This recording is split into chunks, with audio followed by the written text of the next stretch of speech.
Welcome back to Good Morning San Diego. We are in the middle of summer break, which means that kids and teens are likely spending a little more time on their phones and other devices. So joining us now to talk more about the red flags and dangers that every parent should be aware of is District Attorney Summer Stephan. Good morning, Summer. Good to see you. Good morning, Lauren. Good to be with you. So this is a time where parents still need to work and do all of their normal activities, but sometimes a lot of the kids are home, you know, especially if the parents are working from home, so they're spending a little more time online, but that obviously opens the door to some dangers. Give us some of the biggest things we need to be looking out for as parents. Yeah, more time, free time means a lot of time online and gaming, chat rooms. And so parents really need to re-up the conversation. First, make sure that depending on the age of your kids, you have all the safety protocols, all the different parental controls. Just update them, make sure you look at them. At the same time, have the conversations that anyone you don't know in real life, it's a very simple message that kids understand when I've talked to kids in different settings, is a stranger. You know, so we talk a lot about stranger danger, but we talk about it in terms of our kids in the park and having some stranger come up, but the stranger is even more dangerous online. So defining, just because it says friend or you're in a game room and playing, or you're in a conversation, if you don't actually know this person, they are a stranger and you have to treat it as such. You wouldn't give a stranger your personal information, where you live, where you go to school, where you're going to be at a certain time. So don't share that with somebody who is a stranger. So kind of redefining online safety. Yeah, and you know, I'm glad you mentioned the game rooms, because that is another area where we're seeing a lot of these predators engage with young people.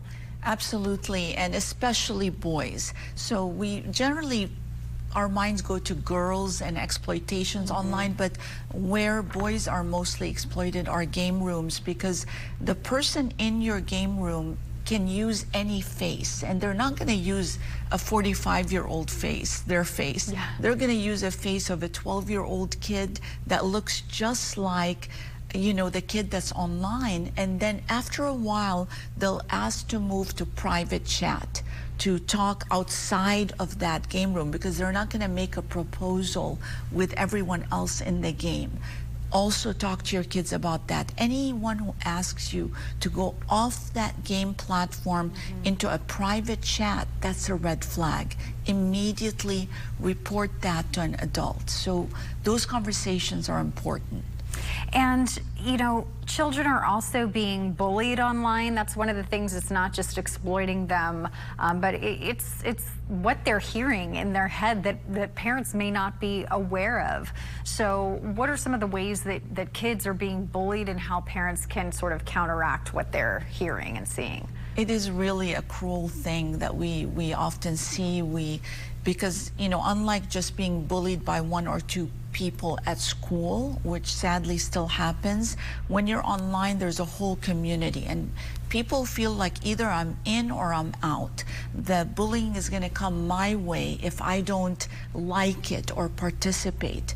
And this is really, really something that parents should talk, not just to kids who might be bullied, but to everyone online, that you're responsible for everything that you do online, and that footprint is going to stay forever. And if that bullying turns into something that's criminal, like a threat, we've prosecuted for that. And if you're aiding and abetting by encouraging, you also are in the line of being looked at for potential criminal behavior. Of course, we don't want to bring charges against kids. What we want is for them to be responsible and to realize that it probably hurts, it does hurt even more when it's online bullying. It's not any different than doing it in person. Yeah, it's kind of a social contagion. You got to teach your kid to stand up for the right thing to do in those situations. And since you mentioned, you know, the prosecution end of this, what is a parent to do if they want to report something? I mean, oftentimes they just kind of shut it off and you're not playing that anymore, or they just turn off the device. But should they be contacting the district attorney's office if they see something? there should be a report. This is how we do investigations. Actually, we have Molly. She's a little detector for devices. So when we do search warrants for those child predators, she's able to find where they hid the different devices that show child sexual abuse and those images. She's retiring soon, but we're gonna find, Is this she's done a dog. Or, okay, Molly. I just wanted to, wanted to clarify. Molly's done a lot of work with ICAC, the internet. Yeah, so we have an amazing agency that we're a part of, the Internet Crimes Against Children. You can report there, which we're part of. So is the FBI, and San Diego PD has been around forever.